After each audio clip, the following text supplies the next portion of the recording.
In this video, we're going to show you how to camp with a CPAP.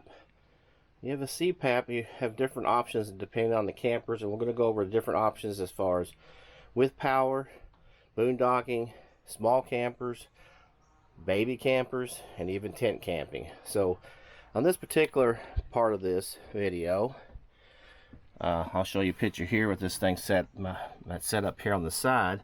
But anyway, you have to, on this FD model, there's no plug for it. And what I recommend is, if you're going to go boondocking at all, if you're just going to use the 120 and you're going to have shore power all the time, not a problem. You just plug it in and go. Not a big deal, kind of like the house. But if you're going to boondock at all, you're going to have to add yourself a 12-volt plug over here on this side.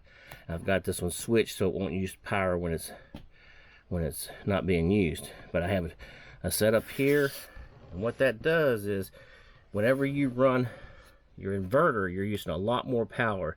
So if you boondock, you don't want to have to run off this. You want to buy a special cord, and I'll list the cords on the video description. But got a cord here that is basically a cigarette lighter type setup here.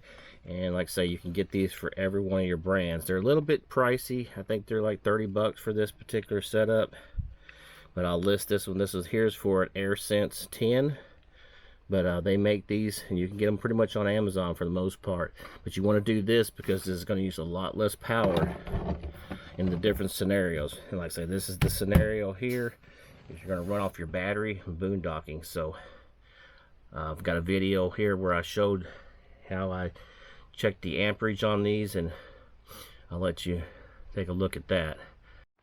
And while we're turning this hydration off, that does pull a lot of current, and a lot of times it's really not necessary when you're out camping. It's not real dry anyway, so a lot of times you won't need that. So we're just going to have that turned off. So let's see what we got on our phone, which is where we're metering at it. I'll turn this on. It's going to make a lot of noise because I don't have the actual water thing in there. So turning it on now, you should see a big drop. So it looks like is, after we do our subtractions for our solar coming in, about 1.5 amps on the CPAP, and that's without the dehumidifier running. So that's 1.5 amps is what we're looking at. Got two different readings. I'm not sure why one was a little higher than the other. So that's the first thing we're going to check, and we'll go with that.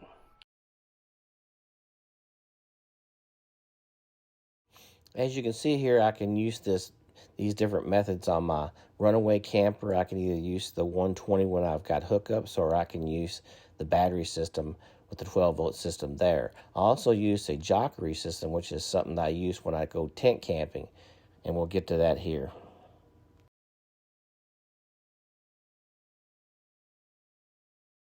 I could plug it into here, but I don't, because it would use more power. So I start off the DC side. I have a plug I actually bought from the CPAP setup, and it was a little expensive, but it's worth it because it doesn't draw as much off this battery. Now, using this, if you got one that has the humidity pack on there, it's best to shut that down, because that will utilize a lot of energy on that CPAP unit, and it's better to use it without that humidity, and it doesn't draw down. I've gone through 2 days with no problems and still have some leftover, still down about 40% after 2 days. So I hope that helps you with knowing how to set up for camping when you're using your CPAP, and don't discourage that from letting you get outside. And that's about all I got. We'll see you again another time.